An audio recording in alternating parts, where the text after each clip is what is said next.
السلام علیکم ورحمۃ اللہ وبرکاتہ۔ بسم اللہ الرحمن الرحیم، الحمد للہ رب العالمین، الصلاۃ والسلام علی خاتم الانبیاء والمرسلین وعلی آلہ وصحبہ اجمعین، اما بعد۔ یہاں ایک خاتون کا سوال ہے کہ کیا مرے ہوئے لوگ سن سکتے ہیں؟ کیا انہیں دنیا کے حالات کا علم ہوتا ہے؟ جب کوئی ان کی قبر پر آئے تو کیا انہیں اس کا علم ہوتا ہے؟ چوتھا سوال ان کا ہے وہ خواب میں کیوں آتے ہیں؟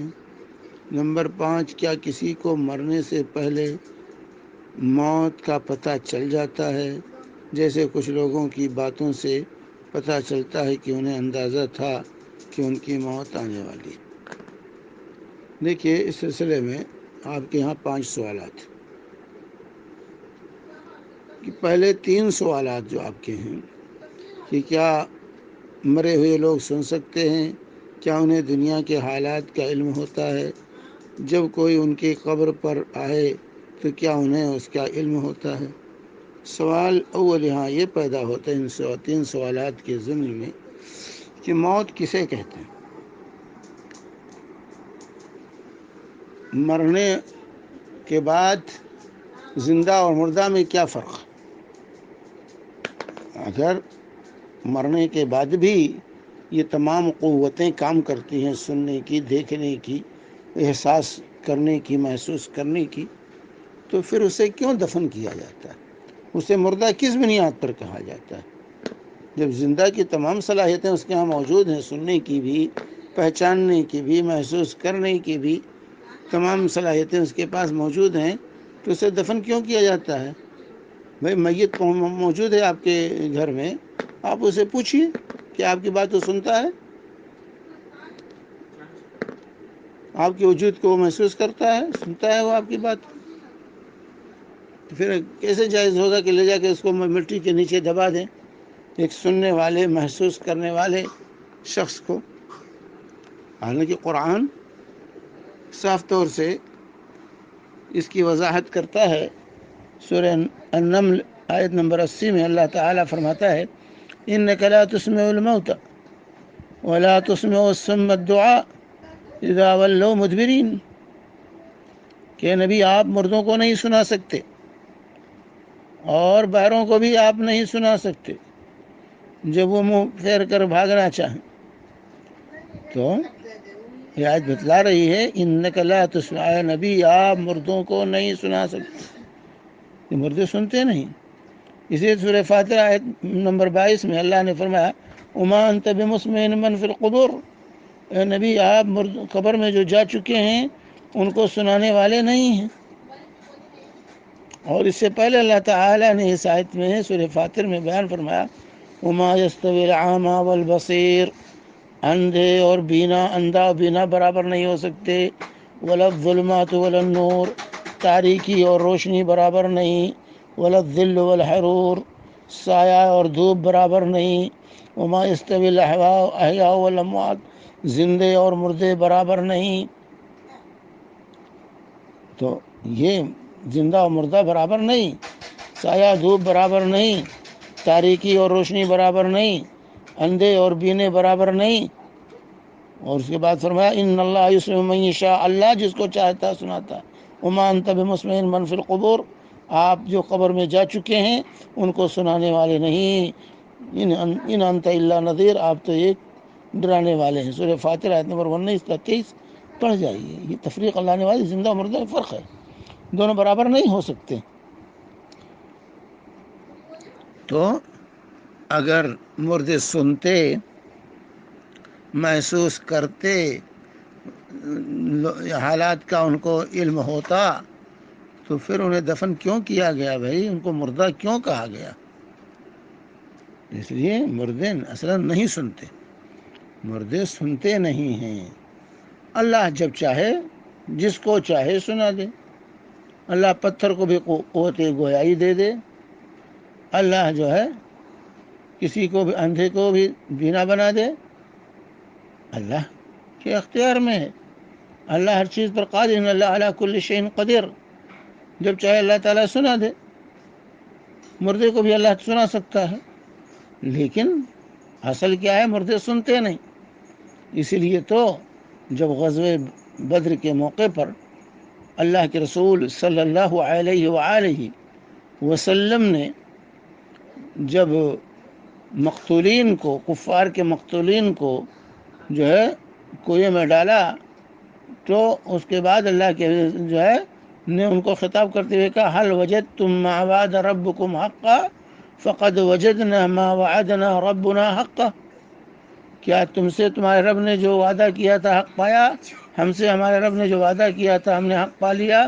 تو حضرت عمر رضی اللہ تعالی عنہ نے فوراً اس پر سوال کیا تھا کہ یا رسول اللہ، یہ تو مردے ہیں، مر چکے ہیں، یہ آپ کی بات کیسے سنیں گے؟ ان کو خطاب کرنے کے کیا فائدہ؟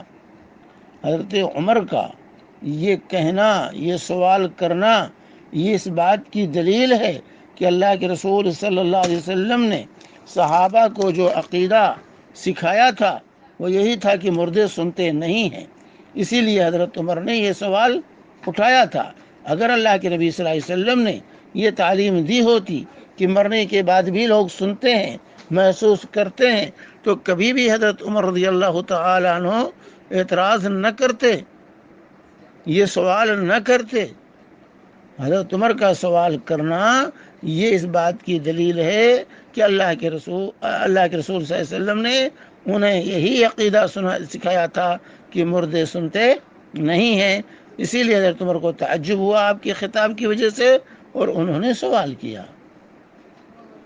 تو لیکن اللہ کے صلی اللہ علیہ وسلم نے فرمایا اس موقع پر کہ الان اس وقت وہ تم سے زیادہ سن رہے ہیں.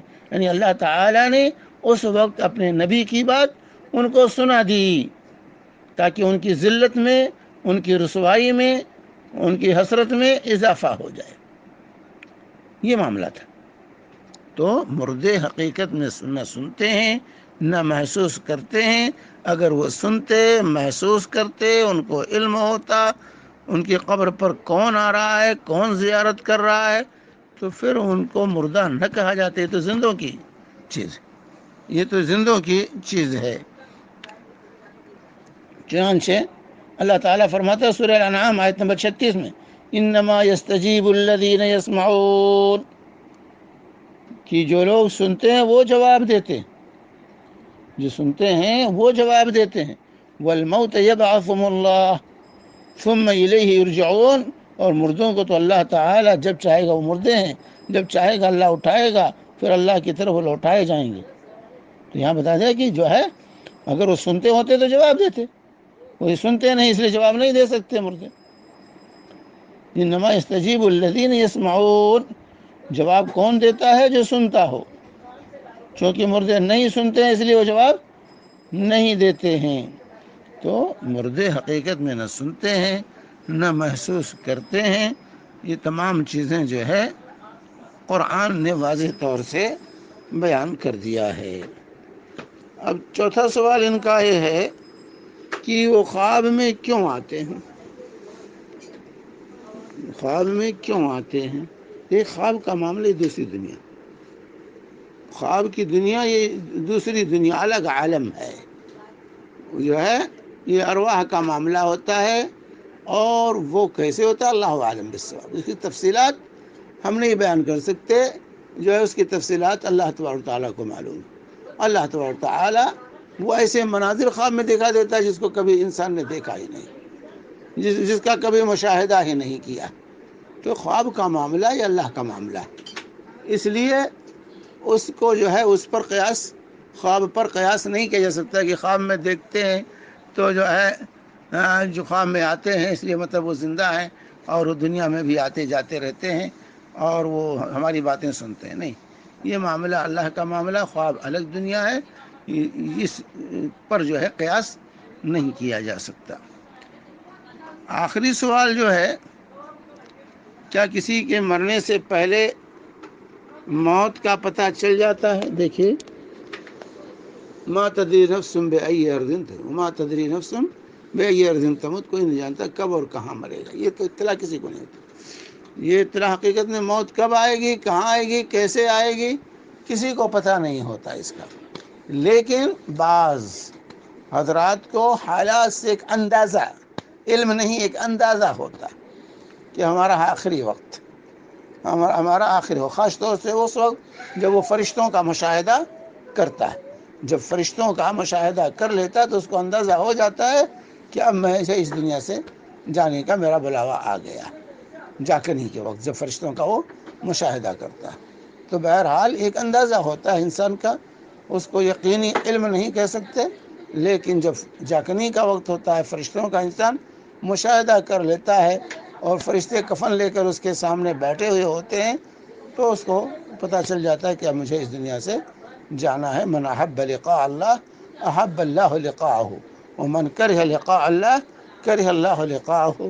جو اللہ سے ملاقات کے جو ہے چاہتا ہے، پسند کرتا ہے، اللہ اس سے ملاقات کرنا پسند کرتا ہے، اور جو اللہ سے ملاقات کرنا ناپسند کرتا ہے تو جو ہے اللہ اس سے ملاقات کرنا ناپسند کرتا ہے. تو یہ کیفیت ہوتی ہے اس وقت کی جب جو ہے فرشتوں کا انسان مشاہدہ کر لیتا ہے. تو جو اہل ایمان ہوتے ہیں انہیں اللہ کی ملاقات کی تڑپ ہوتی ہے، شوق ہوتا ہے، اور جو اہل ایمان نہیں ہوتے ہیں انہیں وہ منظر بڑا بھیانک لگتا ہے اور وہ مرنا نہیں چاہتے ایسی صورت میں. تو یہ اس وقت کی بات ہے. اللہ کے حبیب صلی اللہ علیہ وسلم نے یہ بات فرمائی تو ام المؤمنین عائشہ صدیقہ رضی اللہ تعالی عنہ نے کہا تھا یا رسول اللہ، بغیر جو ہے اللہ آپ نے فرمایا کہ من احب لقاء اللہ احب اللہ لقاءہ، جو اللہ سے ملاقات کرنا پسند کرتا ہے اللہ اس سے ملاقات کرنا پسند کرتا ہے. تو یہ تو مرے بغیر نہیں ہو سکتا، مرنے کے بعد ہی اللہ سے ملاقات ہو سکتی ہے. اور پھر جو ہے مرنا کوئی نہیں چاہتا، مرنا تو کوئی مسلمان بھی نہیں چاہتا، مرنا تو کسی کو پسند نہیں ہے. تو پھر کیسے بات بنے گی؟ تو اللہ کے نبی صلی اللہ علیہ وسلم نے کہا کہ عائشہ یہ عام حالات میں نہیں ہے، یہ اس وقت کی بات ہے جب فرشتے آ جاتے ہیں اور جب روح قبض ہونے والی ہوتی ہے تو اس وقت ایک مومن جب دیکھتا ہے فرشتوں کا مشاہدہ کرتا ہے تو اس وقت اس کو اللہ کی ملاقات کا شوق پیدا ہوتا ہے، شوق پیدا ہوتا ہے اس کو اللہ سے ملاقات کا. تو اسی کو کہا گیا من احب لقاء اللہ احب اللہ لقاءہ. جو اللہ سے ملنا پسند کرتا ہے اللہ اس سے ملنا پسند کرتا ہے، جو اللہ سے ملنا پسند نہیں کرتا اس سے اللہ ملنا پسند نہیں کرتا. تو یہ مومن اور کافر کی مثال ہے جو ہے مرتے وقت کی بات ہے. تو بہرحال جو ہے موت کا صحیح وقت تو کسی کو پتہ نہیں، لیکن بعض حضرات کو جو ہے اندازہ ان کی کیفیات سے اندازہ ہو جاتا، اندازہ ہوتا ہے، علم نہیں، اندازہ ہوتا ہے کہ شاید یہ میرا آخری وقت ہو. وصلی اللہ علیہ نبینا محمد وعلی آلہ وصحبہ وسلم.